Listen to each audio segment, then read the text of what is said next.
ఇప్పుడు మనం పాతకాలంలో చూసుకుంటే తల్లిదండ్రులు, తల్లి ముఖ్యంగా పిల్లలకి భోజనం ఎలా తినిపించేవారు అంటే చందమామని చూపిస్తూ, విక్రమార్కుడి కథలు చెప్తూ.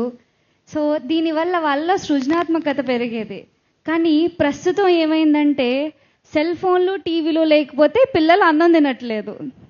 వాళ్ళ స్క్రీన్ టైం కూడా చాలా పెరిగిపోయింది. ఇది చాలా ఇబ్బందికరమైన విషయం అని మీరు అనుకుంటున్నారు? దీనివల్ల ఏమన్నా ఎఫెక్ట్స్ ఉన్నాయా? ఉంటే దీనికి పరిష్కారం ఏంటి? ఖచ్చితంగా ఉన్నాయి. ఇది చాలా ముఖ్యమైన ప్రశ్న. నేను రీసెంట్గా ట్రైన్లో ట్రావెల్ చేస్తూ ఉన్నాను. అప్పుడు ఒక దృశ్యం చూశాను, నాకు చాలా బాధ అనిపించిన దృశ్యం. ఒక 3 సంవత్సరాల పాపకి సెల్ ఫోన్ స్టాండ్ పెట్టేసి మదర్ ఫుడ్ తినిపిస్తూ ఉందన్నమాట. సెల్ ఫోన్ ఆ యూట్యూబ్ ప్లే అవుతున్నంతసేపు తింటుంది. అది ప్లే ఆగిపోతే, అంటే ట్రైన్లో సిగ్నల్ రాదు కదా, ఒక్కోసారి ఆగిపోతున్నప్పుడు ఈమె కూడా ఆపేస్తుంది ఫుడ్ తినడం. సో పేరెంట్స్కి ఇప్పుడు అంటే టెక్నాలజీ మారింది, పరిస్థితులు మారాయి. పేరెంట్స్కి కూడా సపోర్ట్ సిస్టమ్ ఉండటం లేదు ఇంట్లో. చిన్న చిన్న ఫ్యామిలీస్ ఉండడం వలన వాళ్ళు తొందరగా క్విక్ సొల్యూషన్స్ వైపు వెళ్ళిపోతున్నారు. సో పేరెంట్స్ బాధ్యత ఇక్కడ ఎంతో ఉంటుంది. చిన్నప్పటి నుంచే వాళ్ళు అలవాటు చేస్తున్నారు ఆ విధంగా స్క్రీన్ చూపించి, యూట్యూబ్ చూపించి ఫుడ్ తినిపించడం అనేది. సో వాళ్ళకి అదే విధంగా అది అలవాటు అవుతుంది. అలవాటు అయిన తర్వాత అది ఒక వ్యసనంలాగా అవుతుంది. దాని నుంచి వాళ్ళు తొందరగా బయటకు రాలేరు.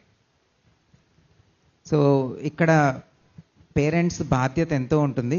కొన్ని సూత్రాలు పేరెంట్స్గా మనము ఇక్కడ పాటిస్తే దీని నుంచి, ఈ ప్రాబ్లం నుంచి మనము ఉపశమనం పొందొచ్చు. పిల్లలకి ఆ అలవాటును తగ్గించవచ్చు.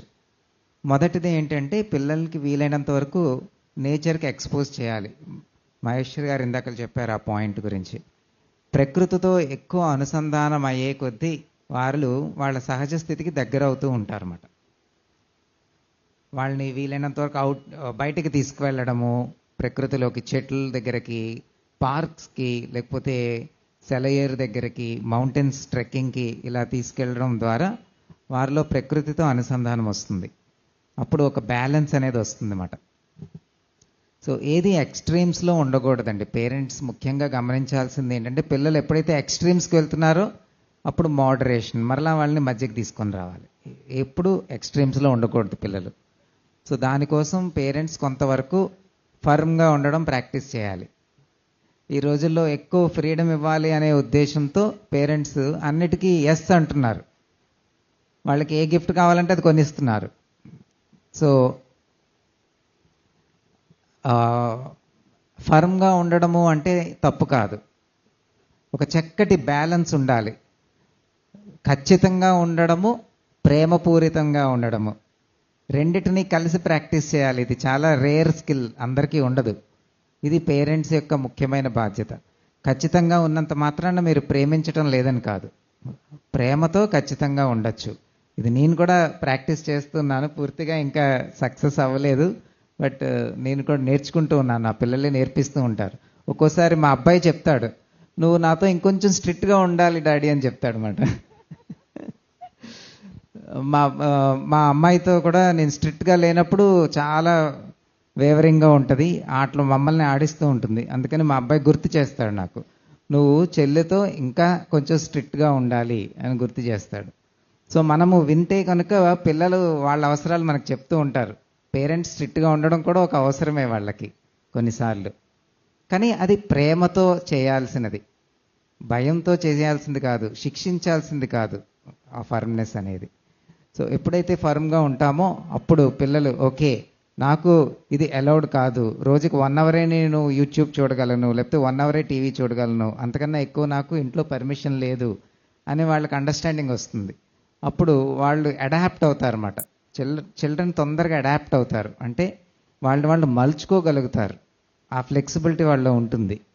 ఆ ఫ్లెక్సిబిలిటీ ఉంది కనుక వాళ్ళు అడాప్ట్ అయ్యి, మనం చెప్పిన రూల్స్కి వాళ్ళు ఖచ్చితంగా అడాప్ట్ అయ్యి మార్చుకునే అవకాశం ఉంటుంది.